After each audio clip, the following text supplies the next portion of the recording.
Dans mes vidéos, je parle souvent de ce qu'il faut faire pour apprendre une langue. De ce que les gens font mal. J'aime aussi beaucoup remettre en question les méthodes, on va dire un peu plus classiques, ou donner une autre perspective, sur l'apprentissage. La vie à l'étranger, euh, ce genre de choses. Ok. Mais je dois admettre, il y a un truc dont je parle assez rarement en fait sur cette chaîne. C'est de ce que ça fait vraiment quand on maîtrise une langue, quand tu maîtrises une langue.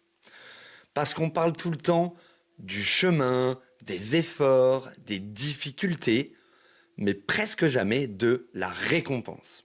Donc, si tu es en train, écoute, d'apprendre le français, si tu es investi, mais que parfois c'est dur, que tu stagnes un petit peu, que tu te décourages, eh bien écoute, cette vidéo, elle est pour toi aujourd'hui. C'est une vidéo un peu différente et un petit peu plus positive, on va dire. Parce que au final, le jour où tu maîtrises une langue, il se passe quelque chose de très particulier. Le problème, c'est que beaucoup de gens, ils se trompent complètement sur ce que c'est ce moment très particulier. Ok? Et tu vas voir, c'est même pas vraiment un moment. Donc, salut et bienvenue pour un nouvel épisode de French Listening Practice niveau intermédiaire. Comme d'habitude, si t'es pas encore abonné à la chaîne, je t'invite à le faire tout de suite pour ne pas louper les prochaines vidéos. Mets un like si tu apprécies le contenu, si tu apprends quelque chose aujourd'hui. Et en commentaire, n'hésite pas à me dire si toi, tu as vécu ce dont on va parler aujourd'hui. Et simplement, dis-moi un peu ce que t'en penses. Ça aide la chaîne en plus, donc n'hésite pas. Donc déjà, le faux Graal, la fausse récompense. Quand on commence à apprendre une langue, et encore pendant longtemps pendant notre apprentissage, on pense que maîtriser une langue, c'est parler parfaitement, ne jamais faire d'erreurs et avoir un accent impeccable. Bref, devenir un peu un robot linguistique. Mais ça, je te le dis tout de suite, c'est un fantasme. Ok? Parce que, je le répète tout le temps, mais même les natifs, ils font des erreurs. Comment toi, tu peux ne pas faire d'erreur? En réalité, la vraie récompense, elle est beaucoup plus subtile que ça. Et surtout, elle arrive sans prévenir. Vraiment. Le premier élément qui te fait comprendre, ok, le premier élément de récompense, j'ai envie de dire, c'est le moment où tu comprends sans traduire. Avant, tu avais toujours un peu cette étape dans ta tête de devoir utiliser ta langue maternelle ou une autre langue que tu maîtrises d'ailleurs. Mais un jour, ça disparaît complètement. Tu comprends directement. Il n'y a plus d'étape en fait. Il y a entre le moment où tu entends et où tu comprends. Et là, tu réalises un truc, tu n'es plus en train d'apprendre la langue, tu es en train de la vivre. Tu es en plein dans le moment présent et il n'y a plus rien qui te retient. Une sensation incroyable, je t'assure. Le deuxième moment, c'est quand tu comprends une blague. Surtout quand tu la comprends, mais que tu rigoles ou réagis au bon moment. Pas 3 secondes après, pas quand tout le monde a déjà fini. Non, tu comprends, tu réagis au bon moment. Parce que une blague, c'est pas du vocabulaire, ok? C'est de la culture, c'est du rythme, du sous-entendu, etc. Et là, tu te dis, ah ok, je commence à vraiment comprendre les gens. Encore une fois, je sais pas si je me souviens de la première blague que j'ai comprise ou ce genre de choses. Par contre, j'ai encore en tête des moments super précis où j'étais avec les gens. Je rigolais en même temps, ce genre de choses. Tu sens que là, tu es en train de faire un pas de plus vers la maîtrise de la langue.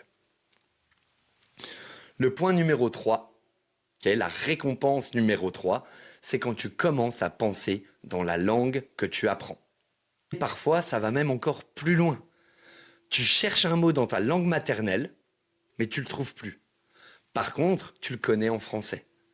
Et là, tu dis, wow, il se passe un truc un peu bizarre quand même. Ça veut juste dire que, eh ben, la langue, maintenant, elle fait partie de toi. Ou en tout cas, elle est en train de faire partie de toi. Ok?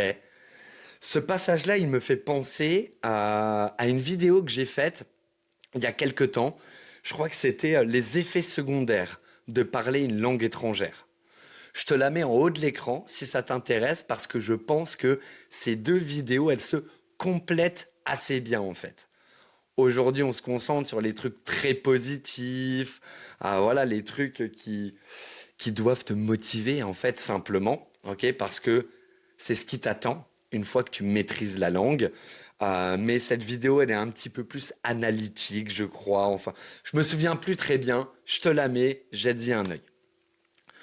Le quatrième moment, c'est quand tu participes à une vraie conversation. Pas un exercice, pas un dialogue préparé. J'allais dire pas avec un tuteur, mais non, parce qu'avec un tuteur, tu peux avoir de vraies conversations. Mais cette conversation-là, le tuteur, il va presque pas te corriger, il va juste parler. Peut-être que tu vas remarquer qu'il commence à parler un peu plus naturellement, à moins articuler. Tout ça, c'est des excellents signes. Tu réagis, tu coupes la parole, tu défends ton opinion et surtout, tu ne réfléchis pas à chaque phrase. Tu es juste dedans, dans le moment, avec la personne. Et là, bah, t'es plus du tout un apprenant. T'es une personne qui parle la langue. D'ailleurs, j'en profite, je fais une toute petite pause dans cette vidéo parce que si tu peux comprendre tout ce que je dis dans ces vidéos, mais que tu as encore du mal à atteindre justement ce moment où tu n'as plus l'impression d'être un étudiant, où tu as encore du mal à t'exprimer de manière naturelle, ce genre de choses, eh bien écoute, jette un œil à mon site web. C'est ce que je fais tous les jours avec mes étudiants. Donc peut-être que ça peut t'intéresser et peut-être qu'on aura la chance de travailler sur ton français ensemble. On revient tout de suite à la vidéo. Le point numéro 5, c'est le plus important pour moi, c'est celui qui me tient le plus à cœur, c'est quand tu crées de vraies relations. Ok? Une amitié, une connexion, parfois même une histoire d'amour. Ok. Et là, la langue, c'est plus du tout un objectif, c'est un lien. C'est plus du tout un obstacle ou un mur infranchissable que tu vois devant toi. C'est littéralement un pont, une connexion que tu es en train de créer avec les autres. Et là, tu réalises quelque chose, c'est que bah, sans cette langue, cette personne, ce groupe d'amis, cette activité, il n'existerait pas. Ça, franchement, c'est hyper puissant. Tu ne peux pas imaginer le nombre de personnes que j'ai rencontrées, avec qui j'ai des histoires incroyables, positives et négatives hein, d'ailleurs. Attention, hein, ça c'est pas parler la langue, ça n'attire pas que du positif, que des gens positifs, hein, évidemment. Mais j'ai des tonnes de souvenirs, d'histoires, de moments. Ouais, je m'en souviendrai toute ma vie de ces moments-là. Ok? C'est tellement unique. En fait, les 10 dernières années de ma vie, hein, presque, les personnes que j'ai rencontrées, qui sont rentrées dans ma vie, c'est des personnes anglophones ou hispanophones. Imagine ce que ça, les portes que ça ouvre. Et tout ça simplement parce que je parlais leur langue. Donc ça, vraiment, perso, c'est mon avis, c'est la plus belle récompense quand on maîtrise une langue. Le point numéro 6, la récompense numéro 6, c'est que tu te sens chez toi, ailleurs. C'est le moment, ouais, où tu... Comment je peux expliquer ça? Bon, Déjà une petite nuance, avant que j'aille plus loin, la langue, c'est clairement pas le seul facteur pour te sentir chez toi dans un pays étranger. Mais en général, c'est quand même le la première barrière, ok? La barrière de la langue, justement. Donc c'est quand même la barrière la plus grosse, l'obstacle le plus massif, vraiment, quand on vit à l'étranger, quand on voyage à l'étranger. Donc ne plus avoir ce blocage, c'est vraiment énorme. Tu arrives dans un pays et tu te sens pas complètement étranger. Tu comprends les gens, tu comprends ce qui se passe autour de toi. En fait, tu fais un peu plus partie du décor que si tu connaissais pas la langue, simplement. Et là, tu réalises quelque chose encore, c'est que la langue, elle t'a donné quand même quelque chose d'assez rare, presque une deuxième maison.